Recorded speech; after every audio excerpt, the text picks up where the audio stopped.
खुलुमबाय लोगोफोर, गोजोन फुंबिलि बयनिसिमबो। नोंथांमोनखौ गोदान भिडिअ'आव आरो फिन खेबसेबाव बरायनाय जाबाय। आं दिनै नोंथांमोननि सिगाङाव 8 माग दान 1436 मायथाइ एबा 22 जानुवारि 2025 मायथाइनि सानसेनि फानजामुथिखौ फरायथिनो लादों। आसा खालामो नोंथांमोना भिडिअ'खौ नायना मोजां मोनगोन।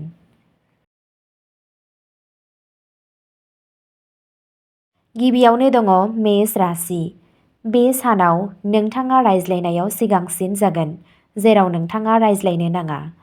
नोंथाङा बैयावबो रायज्लायनो हागोन, जायनि जाहोनाव नोंथाङा न'नि गेदेरफोरखौ रायनायखौ खोनासंनांनो हागौ।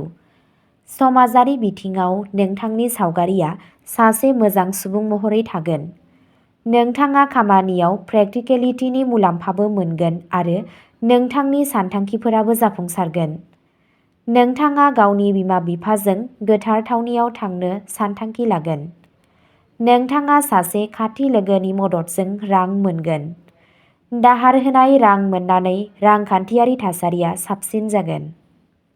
नोंथांनि दिनैनि खाफालगोनां दिगआ जादों खोला, खाफालगोनां अनजिमाया जादों 6 आरो खाफालगोनां गाबआ जादों गोमो गाब। वृषभ राशि। नोंथाङा दिनै गोबां साननि गोब्राब नाजानायनि फिथाइ महरै जाफुंसार जानो थाखाय गोसो गुदुं जागोन। नोंथाङा सोरखारि बिथांखिफोरनि मुलाम्फा मोनगोन आरो जायखिजाया गोजाम रां थिसननायनिफ्राय नोंथाङा मोजां मुलाम्फा मोननो हागोन। फालांगियाव माखासे जौगानाय आरो गाहायाव थांनायनि उनाव गोनांथि बायदियै रांखौ गोरलैयै मोननो हागोन। गेदेरफोरखौ नेवसिनाङा। बिसोरनि लामा दिन्थिनाया दिनै जाफुंसारनायाव हेफाजाब होगोन। नखर आरो जुलियारि जिउआ मोजां जागोन आरो नखरनि सासे सोद्रोमानि हाबानि बाथ्रा जोबथा जानो हागौ। नोंथांनि दिनैनि खाफालगोनां दिगआ जादों खोला, खाफालगोनां अनजिमाया जादों 4 आरो खाफालगोनां गाबआ जादों गोथां गाब। मिथुन राशि। साननि जागायजेन्नायनिफ्रायनो गोसोआव गिदिर सानथांखिफोर जागायगोन, नाथाय माखासे गोरोन्थिया बिसोरनि मोनदांथिनि लामायाव फैगोन। धोरोमनि सायाव फोथायनाय थागोन, नाथाय सोरगिदिं गिदिंनायनि जाहोनाव नोंथाङा सिबिनाय बायदि मोननाय नङा। दिनै रावजोंबो रांनि लेनदेन खालामनायनिफ्राय गोजानाव था, नङाब्ला नोंथांनि राङा बबेयावबा थाबथानो हागौ। नखरारि जिउआ सरासनस्रा जागोन आरो न'आव सासे जर'खा आलासि थानो हागौ। नोंथाङा मोनसे धोरोमारि थावनियाव मोनाबिलि सम हगारनो लुबैदों। नोंथांनि दिनैनि खाफालगोनां दिगआ जादों सानजा, खाफालगोनां अनजिमाया जादों 5 आरो खाफालगोनां गाबआ जादों खमला गाब। कर्क राशि। सावस्रिनि बेलायाव दिनैनि साना कर्क राशि सुबुंफोरनि थाखाय मोजां सान जानाय नङा। दिनैसिमबो नोंथाङा फुंनिफ्रायनो देहायारि महरै फेलें जागोन, नाथाय मुखुबनि थाखाय बेखौ नेवसिगोन, जायनि जाहोनाव नोंथाङा सानजौफुनि खाथि-खाला जोबोद मेंनाय आरो लोरबांथि मोनगोन। खामानि मावग्रा फालांगियारिफोरा दिनै आय बांनायनि थाखाय गुबुन कम्पानियाव मोगा-मोगि नायगोन।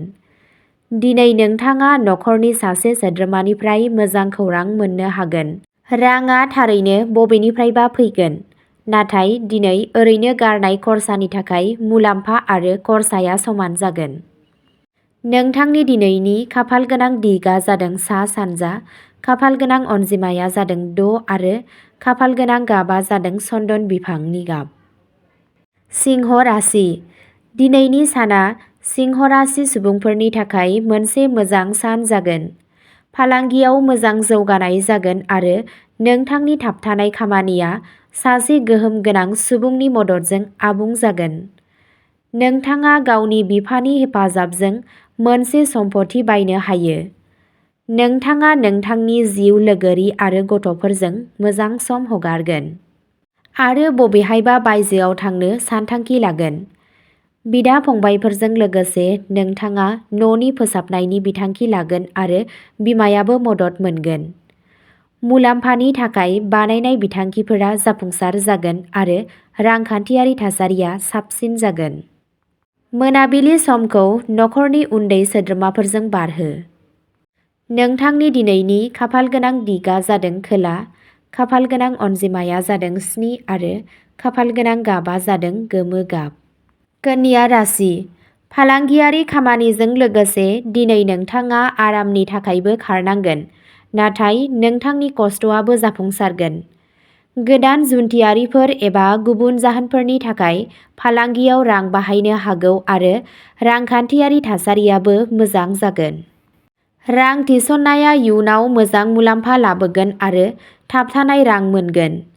दिनैनि साना साख्रि मावग्रा सुबुंफोरनि थाखाय मोनसे गोसोखांथाव सान जागोन।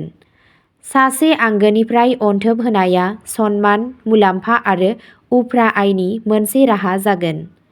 नोंथाङा नोंथांनि नखरजों मोनाबिलि सम हगारगोन। नोंथांनि दिनैनि खाफालगोनां दिगआ जादों सोनाब, खाफालगोनां अनजिमाया जादों 8 आरो खाफालगोनां गाबआ जादों गोमो गाब। तुला राशि। दिनैनि साना तुला राशिनि सुबुंफोरनि थाखाय मुखुब जागोन। नोंथाङा समाजारि एबा गुबुन खामानिनि थाखाय दावबायनो गोनां जानो हागौ आरो बेनि जाहोनाव नोंथांनि सिगांनिफ्रायनो थि खालामखानाय सानथांखिफोरा गोहोम खोख्लैनो हागौ। न'नि सासे सोद्रोमाया सोरखारि साख्रि मोननो हागौ, जाय नखरखौ गोसो गुदुं खालामगोन। जिउ लोगोरिजों सोमोन्दोआ मोजां जागोन आरो नोंथाङा जयै सम्पथि बायनो हागोन। धोन बांनायनि गोथार जाब्रबथाय जागोन आरो नोंथाङा मोनफ्रोमबो खामानियाव जाफुंसार जागोन। नोंथाङा मोनाबिलिखौ बबेबा धोरोमारि थावनियाव हगारगोन। वृश्चिक राशि। दिनैनि मिथिंगाया गाबोन आसा खालामनायनिख्रुइ एसे गुरै जागोन, नाथाय खाथि-खालानि आबहावाया नोंथांखौ रागा जोंनो नारसिनगोन। जुदि नोंथाङा लुबैयाब्लाबो खामानिनि जायगायाव राङारि आयदाफोरखौ लानानै सोरजोंबा गोरोबलायै जानो हागौ। नोंथाङा रां फैनायनि थाखाय सानसे नाजाबाय थागोन आरो नोंथांनि नाजानायाबो जाफुंसारगोन। थाबथानाय रांखौ सोरनिफ्रायबा मोननो हायो, नाथाय बेखौ नखरारि गोनांथिफोरावबो बाहायनाय जागोन। बेलासियाव बिसि-फिसायजों गोरोबलायै जानो हागौ। नोंथांनि दिनैनि खाफालगोनां दिगआ जादों सोनाब, खाफालगोनां अनजिमाया जादों 9 आरो खाफालगोनां गाबआ जादों गोथां गाब। धनु राशि। नोंथाङा बिजिरसालिजों सोमोन्दो थानाय आयदाफोराव रेहाय मोनगोन आरो नोंथांनि सावगारिआ साबसिन जागोन। खामानि मावग्रा फालांगियारिफोरा जिउ राहा दावगानायनि थाखाय मोजां खाबु मोनगोन आरो बे आयदायाव लोगोफोरनिबो मदद मोनगोन। दिनै रां दोनथुमनायखौ जुनिया नोजोर हो। इयुनाव मुलाम्फानि मुलाम्फाखौ मोनगोन। नखर आरो जुलियारि जिउआ मोजां जागोन आरो बयनिबो गोनांथिखौ आबुं खालामनो हागोन। बेलासियाव नों लोगोफोरजों मोनाबिलि सम हगारगोन। नोंथांनि दिनैनि खाफालगोनां दिगआ जादों खोला, खाफालगोनां अनजिमाया जादों 4 आरो खाफालगोनां गाबआ जादों गुफुर गाब। मकर राशि। बे सानाव नोंथाङा गोबां सुबुंफोर मोनगोन जाय ओंथि गैयाजासे बिबुंथि होगोन। नाथाय नोंथाङा नोंथांनि बुजिनाय आरो सानथांखिफोरजों थाबथाना थानांगौ, नङाब्ला थार लामायाव सोलिबाय थानाय खामानिया गोनो गोथोनि थाखाय गोरोन्थि लामायाव थांनो हागौ। खामानि मावग्रा रोंग'साफोरा बिबानगिरिफोरनि थाखाय खामानियाव जेंना जानो हागौ, जायनि जाहोनाव गुबुनफोरा साख्रि नागिरगोन जानो हागौ। दिनै फालांगियारि खामानिनि थाखाय फालांगियारिफोरा खारलांनो गोनां जानो हागौ। नोंथाङा मोनाबिलिखौ सोरबा मोजां मोनजाग्राजों बारहोगोन। नोंथांनि दिनैनि खाफालगोनां दिगआ जादों खोला-सोनाब, खाफालगोनां अनजिमाया जादों 7 आरो खाफालगोनां गाबआ जादों गोथां गाब। कुम्भ राशि। खामानि मावनायनि थासारिया नोंथांनि फारसे जागोन आरो राङा गोबां फुंखाफोरनिफ्राय मोनसे समावनो फैगोन। सावस्रिया साबसिन जागोन आरो नोंथाङा गोहो गोनां मोनगोन। खामानि मावग्रा फालांगियारिफोरा दिनै गुबुन कम्पानिनिफ्राय मोनसे मोजां अफार मोननो हागोन। फालांगियारिफोरा दिनै फालांगियारि खामानिखौ फोजोबगोन आरो रांखान्थियारि थासारिया गोख्रों जागोन। नोंथाङा सोरबा मोजां मोनजाग्राजों थाबायनो एबा बायजोआव थांनो सानथांखि लागोन। हारसिं सुबुंफोरा दिनै सासे जुनिया सुबुंखौ लोगो हमनो हायो। बेलासियाव नसुंसेनि जायखिजाया सुबुंजों बाथ्रा दान्थेलायनायनिफ्राय गोजानाव था। नोंथांनि दिनैनि खाफालगोनां दिगआ जादों खोला, खाफालगोनां अनजिमाया जादों 7 आरो खाफालगोनां गाबआ जादों गुफुर गाब। मीन राशि। नोंथाङा जा सानो बेनि उल्था खामानि मावनाया गोसोआव गाज्रि मोन्दांथिफोर सोमजिहोगोन।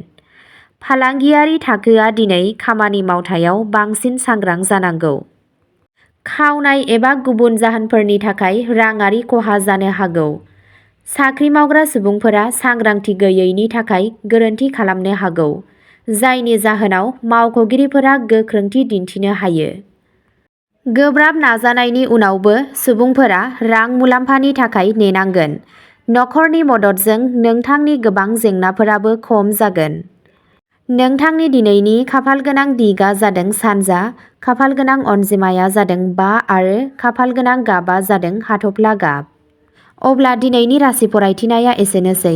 नोंथांमोनहा जुदि सोरबाफोर फेसबुकआव खौरां खोनासंनानै मोजां मोनो अब्ला जोंनि डियार ब्रह्म फेसबुक पेजआव थांनानै खौरांखौ खोनासंहैनो हागोन। पेजनि लिंकखौ डिस्क्रिप्शनाव होनाय जादों। गोजोन्थों।